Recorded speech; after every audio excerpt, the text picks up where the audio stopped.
So 90% is the critical threshold. The US is at 131%, highest in history, which means we are well past the point where you can borrow your way to growth or you can borrow your way out of a debt crisis. And we were heading for a debt crisis. So the way it works is raise interest rates, tighten money, reduce the balance sheet, et cetera, get unemployment up. It doesn't sound like a desirable goal, but that's what it takes. And that's what happened in 1982. Get unemployment high enough so people are buying hamburger instead of steak. They're buying, whatever's the least expensive thing on the shelf, day-old bread instead of new bread, or they're not buying gasoline because they're not going to work, et cetera. That will bring prices down, but at a very high cost, which we just talked about, which is high unemployment and lower productivity. Meanwhile, the U.S. debt keeps going up. We haven't really talked about the debt. That part of it looks like 1981. But if you throw in a global financial crisis, then it starts to look more like 2008. Yeah, well, that's like a glacier. Glaciers are extremely powerful, but they move extremely slowly. There's some exceptions, but they kind of like, an inch a year, a couple inches a year, but they move mountains. I mean, they create rivers, they create canyons, they move mountains. They're extremely powerful, but slow. That's a good metaphor for the impact of debt. And when I talk about debt, in particular with the United States, but you can apply this to any country, I focus on the debt to GDP ratio, because you can't really talk about debt in isolation without thinking about the capacity to pay the debt. And a simple example, if you have a $50,000 balance on your credit card and you're making $30,000 a year and trying to pay rent in New York, et cetera, good luck. You're probably going to go bankrupt or at least default on that card. But if you owe $50,000 on your credit card, but you're making $5 million a year, it's, you just write a check. It's no big deal. My point is, you can't look at a $50,000 debt and decide if it's a problem or not unless you compare it to the income. And if it's too low, it's a problem. And if the income's high, not a problem. So that's why you use the debt to GDP ratio. The US just hit $31 trillion in national debt. That is national debt, almost all of it in the form of US Treasury securities. Not all of it, there are other obligations, but mostly US Treasury securities. Well, is that a problem or not? Well, one way to answer the question is compare it to GDP, do the ratio. The answer is that ratio is now a little over 130%. What was it in 1980 when Ronald Reagan was elected? The answer is 30%. 30% is completely comfortable. That's like the person with the $50,000 debt who's making millions. No big deal. 30% is comfortable. 50%, yeah, getting up there.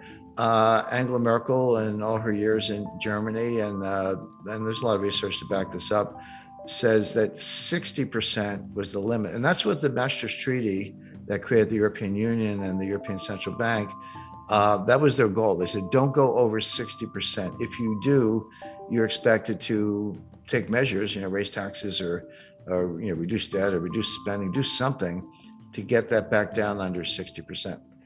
If you say, what's the critical threshold where, water turns to steam, or, water turns to ice, or something changes in such a way that it's not the same. It's radically different, but it happens very quickly. The best research says the answer is 90%. And this comes out of, Ken Rogoff at Harvard, also Carmen Reinhart, who's now the chief economist at the World Bank. But they've looked at hundreds of cases over hundreds of years. And I like that because it's not just, kind of cherry picking data. Developed economies, developing economies, economies that issue debt in their own currencies, ones that issue debt in other currencies, principally US dollars, et cetera. So, a wide variety of case studies. And they show that when your debt to GDP ratio goes over 90%, your multiplier of additional debt goes below 1. So just to put that in context, at 30%, if I borrow $1 and spend $1, I might get $1.30 of growth.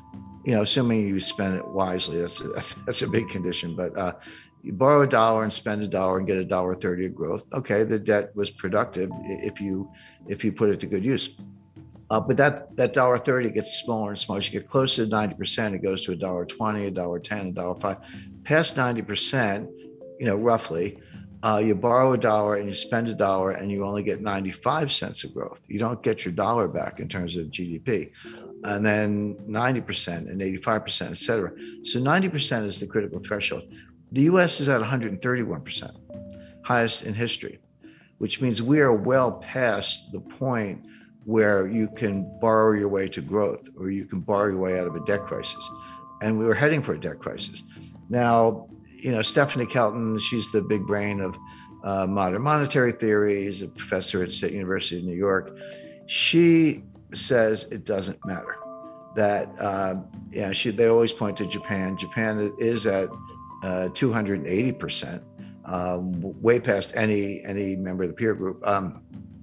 China's probably higher. China's a little more opaque because they are, but also they don't have as much national debt. If you look at the national debt to GDP, it's modest, but they have an enormous amount of provincial debt, and the banking system is owned by the government or controlled by the government.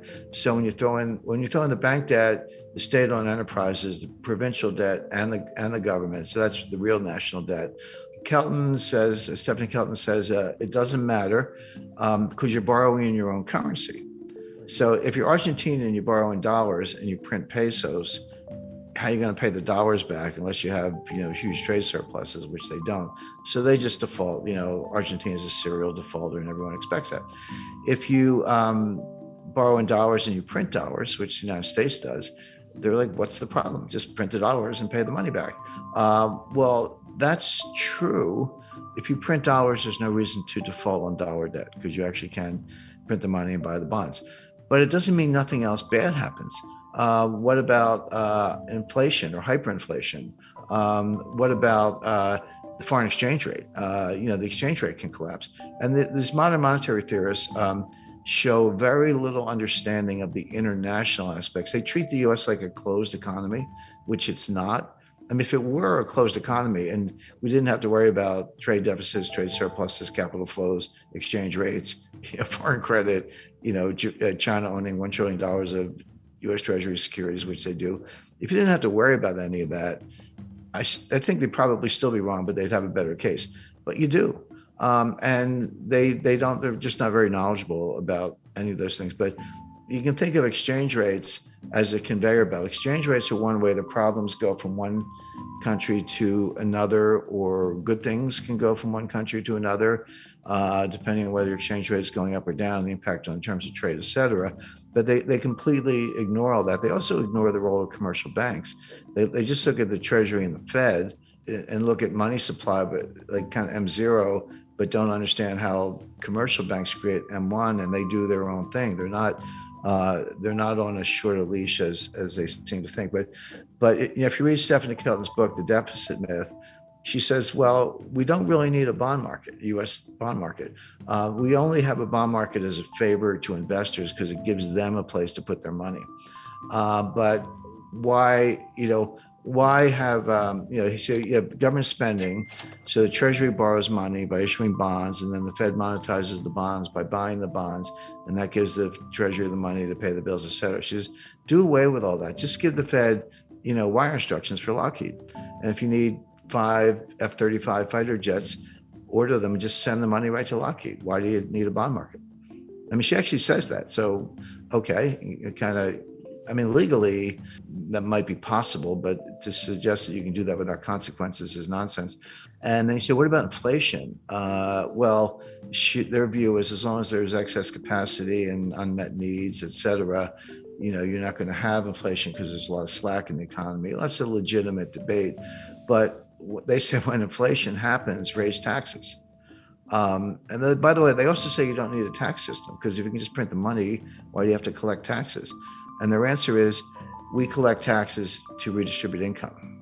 Okay, well, at least they're honest. I mean, that's kind of socialist model, but they're honest about it. But it's important to bear in mind that Stephanie was the principal economic advisor to Bernie Sanders in 2016 and 2020. And Bernie Sanders today is the chairman of the Senate Budget Committee, controls the purse strings. So coming out of Congress, and Biden's kind of a cipher. He's barely aware of his own existence. So Sanders is in a powerful position, and she's she's the Bernie whisperer, so to speak, who's behind all this. So if you ask the typical member of Congress, can you define modern monetary theory? They'll look at you funny. They've either never heard of it or they certainly don't know what it means, MMT, But they're acting in accordance with modern monetary theory. Whether they know it or not doesn't matter. The actual behavior of the Congress, and again, just go back to COVID 2020, because we talked about the debt to GDP ratio. So in around May or June 2020, Trump put through a $2 trillion COVID relief package, and that was when the Paycheck Protection Plan, that was $800 billion, and everyone got the $1,200 check, et cetera, et cetera. And then at the end of December, at the very end of the Trump administration, they did another $1 trillion, almost. And that's when everyone got the $600 checks. And now you're up to $1,800. By the way, those checks, that is helicopter money. That's, what the Fed does is kind of nonsense. But when it's fiscal policy, not monetary policy, and you're handing out checks, that is helicopter money. And credit to Larry Summers for saying you're going to get inflation out of this. Well, Biden comes into office in January 2021, and he's like, not to be outdone, he did his own COVID relief package. That was another $2 trillion. And that's when we all got the $1,400 checks. They handed them out. And then later that year, or they did the $1 trillion infrastructure package. And then just to top it off, what did we get recently was the just under $1 trillion Green New Deal, or I call it the Green New Scam. Well, and the baseline budget deficit, before everything I just described, the baseline budget deficit was about $1 trillion a year. So take $1 trillion for 2020, 2021, and 2022. Add on, $2 trillion for Trump's first package, $1 trillion for his second one, $2 trillion for Biden's first package, $1 trillion for the Green New Scam, and I think $1 trillion for infrastructure. That's $7 trillion on top of the $2 trillion baseline budget deficit. So that's $9 trillion piled on top of what was at the time about a $21 trillion national debt. So that's how we got to 30 trillion. That's how the ratio went from 106 to 131. These numbers are mind-boggling, and MMT says it doesn't matter. But it does matter, and it shows up the way I described earlier, which is it slows growth. You don't get growth.